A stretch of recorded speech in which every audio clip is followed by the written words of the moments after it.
Hello mga kamix. Sa araw na ito o sa video tutorial na to, ituturo ko sa inyo step by step kung paano nga ba gumawa ng ganitong pabilog yung kanto. Imbis na 45 natin eskwalado, nakaganyan. Pero simpleng design lang to siya at kayang-kayang gayahin to kahit sinong mga welder, kahit baguhan pa kayo. So ito, ang video ito ay ituturo ko at ipapakita ko sa video tutorial, at hindi ito para sa mga veterans na mga welder fabricator, dahil alam kong alam na nila nito. So ngayon ituturo ko sa inyo step by step. Sige, tara, umpisahan na natin. Hello mga comics. Araw na ito ay share ako sa inyo kung paano nga ba gawin ang pa-curve ang mga frame sa kantuhan. Kunya, kadalasan kasi natin nakikita is mga nakaganyan, di ba? Nakaganyan, eskwala. Nakaganyan siya. Pero ang gawin natin, curve yun siya. Curve yung dito niya, pabilog. Ayan. So ito, tuturo ko sa inyo kung paano natin yung gawin. Ang natin gawin is kung ano yung ginagamit yung mga tubular, 2x3 o 4x2, o ito 1x2 lang itong ginamit kong mga retaso. Maiksi lang siya kasi mahirap na, baka mapagalitan ako ng boss ko. Nagsasayang ako ng materyales. Joke lang. Alam naman niya na mga retaso na to, pero magagamit pa rin to. Pero ano lang natin para makapag-share tayo, pamahagi tayo ng tricks or mga tips kung paano gagawin. So ang unang-una guys, mag-eskwala tayo, ganyan, 45 degrees. So ayan, tapos medyo malabo nga lang yung mga guhit guys, kasi lapis lang gamit ko, wala kasi akong pambili ng pang-marking ng metal. Tapos ngayon, yung ilalim, dito sa ilalim, sukatan natin ng 50mm or 5 cm. Tikot guys ha, 5 cm. Ngayon, kadalasan ginagamit kasi ngayon mga mm, hindi na ginagamit madalas yung mga inches. Kadalasan is mga millimeter or centimeter. Guguhitan natin to sila lang guys. Pati itong ginuhitan natin niya, itong may marking na to, guguhitan din natin. Talin natin doon sa para kabilang pisngi ito sa likod to. So ngayon, just nakita na natin na may marking na siya. Saka iyon, tapos ang gagawin natin, kumuha tayo ng mga bilog na hugis na katulad nito na diamond disc. So kailangan bilog na bilog siya. Perfect yung diameter niya, is kahit sa ang anggulo is parehas yung sukat. Ang sukat dito is 105mm. Yan o. Ito yung nakikita nyo ito guys. Ito, 105mm. Labo ba? Katulad ng pagmamahal niya sa'yo. So kahit plato pwede guys, plato or mga cutting disc, mga ganito. So pwede yun, basta bilog na bilog, huwag lang yung may bungi. So ang gagawin natin to guys, itong marking na itong dito to, at saka dito natin itapat yung bilog na hugis na gagamitin natin. So ayan guys, ayan. Ito yung marking na to, saka yung marking na doon. Tapat natin silang ganyan. So saka natin guguhitan. Ayan na, take note nyo guys para lang to sa mga gustong matuto kung anong mga tips na mga tricks na gagamitin para sa paggawa niya, yung mga yung mga hamba niya o mga kuan sa hawakan ng mga sa hagdanan. So pwede nating gayahin to mga ganito. Alam kong marami na nakakaalam nito, pero ngayon i-share ko lang sa mga hindi pa nakakaalam, ang gustong magkaroon ng idea. So ngayon guys, itong guhit na itong dito sa taas, tingnan nyo mabuti. Sukatan natin siya ng 7.8mm o centimeter, tapos 78mm. Sorry, kamali ako ito 78mm or 7.8 cm. Ayan, tingnan nyo guys Malabo talaga yung skala, pero sige lang. Yan yun na. Kahit malabo siya sa atin eh. Yung kalabuan na, bahala na. Joke lang. So ngayon guys, ito may guhit na siya. So itong guhit na to, dali natin doon sa kabilang pisngi dito. Ayan o, dito sa likod. Ngayon, ang gagawin natin yan, ang position is ganyan. Ngayon, itihaya natin siya. Yung guhit na to, sundan natin to siya. Ito. Para madala natin siya sa likod. Kasi ganun din ang gagawin natin sa kabilang likod. Tapos ngayon, nandito na. Gagawin natin marking. I-markingan ko na lang para makita ninyo. Legit to guys ha. Ayan, nakikita nyo, legit yan. Legit na legit yan. Hindi katulad ng mga 777 na games. Hindi yan legit. Yung mga sugal na yan, iwanan nyo na yan. Sabi ganun ha. Paninira. Hindi naman yung paninira guys. Advice ko lang yun. Hindi maraming nalulung sa mga ganyang sugal. Nakita ko sa mga Facebook, niloloko lang kayo niyan. Iniinggan nyo para tumaya. Pero wala tayong papala sa mga ganyan sugal. So ito guys, nadala na natin dito. Ito, tsaka ito. Ngayon, gayahin natin to. Ito siya. Ito, guhitan din natin to. Mula dito hanggang dito. Ito yung may marking na to. Lakihan ko nga marking para makita ninyo. O, ayan. Pati na din eh. So ayan. So ngayon tapat na natin sila. Ganyan. Tapos saka natin guguhitan. Ayan. Maingay yung motor na yun. Ni kabilang bahay. So ayan guys. Yan na, naguhitan ko na lahat. Yan.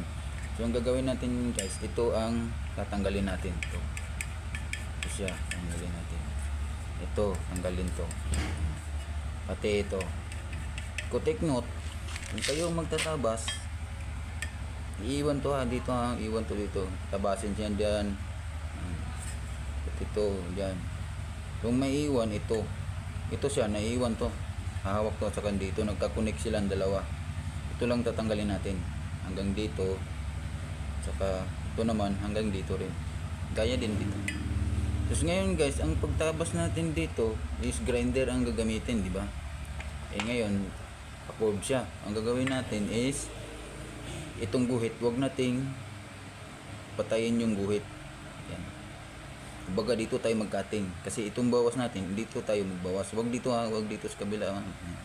Lalaki yung awang. So dito tayo kasi ang ano nito, ang kapal nito is 1.5. Yan, mag-adjust tayo ng thickness din. Tapos dito tayo ang guhit yan sa labas. Pati dito, yan. So ngayon, guguhitan ko na. Guhitan ko na. Sorry. Gagrinderin ko na pala. Igagrind ko ng igagrind. Hanggang sa mapunta ang kanyang behind.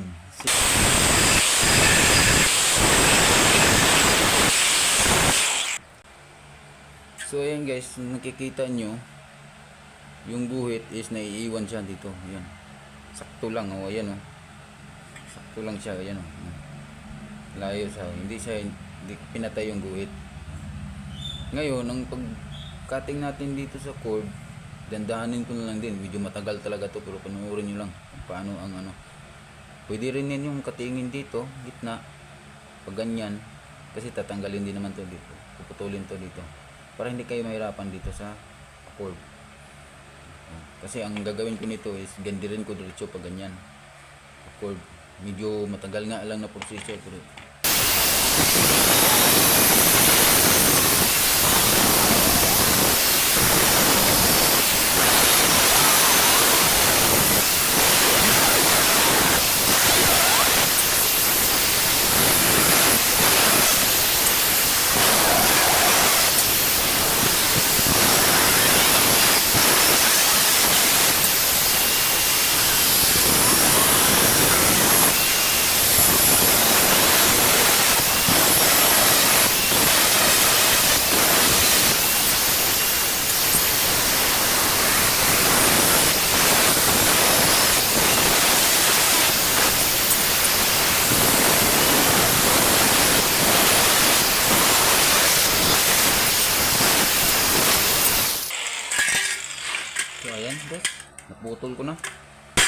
Okay na para matanggal. Huwag nyo hawakan guys na hindi kayo nagka-gloves kasi mainit yan. Saka take note din, kung mag-cutting kayo, kailangan naka-goggles kayo. Ito masarap makatinik guys. Yan. Sarap yung ganun ng kamay. Joke lang yan. Ngayon, ito na itsura niya guys. Wow! So, ito na siya. Ayan siya. Ngayon, ang gagawin natin is may mga natira-tira dito sa gilid. Yan, ito medyo makapal-kapal pa to. Bawasan pa natin to. Lilinisin lang natin. Kung napapansin nyo guys, yan. O, ayan pala. Kung bakit di umabot dito sa guhit, yung cord is okay lang yan. Saka lang natin yan gagarindirin ulit kung sakaling pag bend natin dito is hindi siya magbanggaan to silang dalawa, hindi siya ano dito, mabend siya ng mais dito, hindi siya abot siya dito yung weight na to. So, ngayon nagawin natin guys is tutupiin ko na. So ayan guys, na okay naman pala siya. Ayan na ang mangyayari. Tapos tingnan din natin sa kabila. So ayos naman siya guys. Ngayon, next step natin gagawin is ating i-eskwalahin. Yan po. Ngayon, nangyari dyan is hindi siya eskwala, di ba? Hindi siya eskwala. Yun na yun. Ito na ang ipagpatuloy natin kunti to. Ito siya. Para ma-eskwala natin siya maayos. Or pwede rin tayong mag-wash din eh.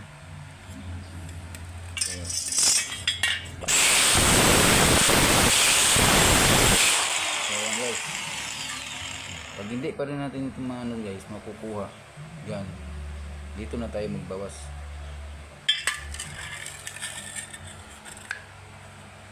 Ang alam ko kuha na siguro ito.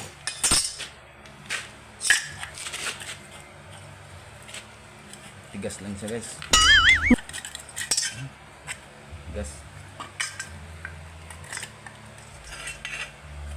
Dapat na siya ma-welding ko siya. Malaban, maiksi lang kasi. So ayan guys, nakukuha na natin yung eskwalado niya. Yung nakikita nyo. Ayan. So ito lang pala dito. Lang, hindi na kailangan dito pa ang bumasan. Guys, ito na guys, ito na siya. I-welding ko na siya guys. Ayan o, naka-spot yan sa likod sa. Ayan, eskwalahin natin guys. Kung makita nyo. Ayan o, eskwalado yan guys. Diba? Maganda yung ano niya, cord. Kung ganyan yung gagawa nyo, mga ganitong style, maganda siyang tingnan. Ito, tatakin ko na guys. Ito medyo makapal-kapal to, mahirap din, pero nabubutas pa rin. Paano ang gagawin nyo?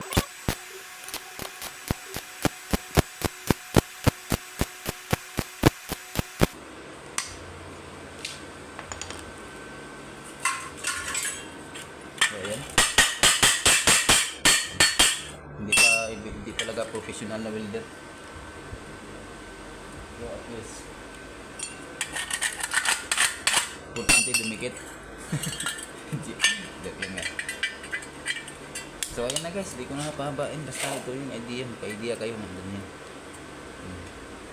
So hanggang dito na lang, paki-follow na lang po at like and share ng mga videos ko para naman dumami yung mga followers natin. So ayan, para makikita nyo yung mga next video ko na i-upload ko. So maraming salamat. Kung sa Bisaya, Tagalog, maraming salamat. Thank you. Goodbye mga punjay.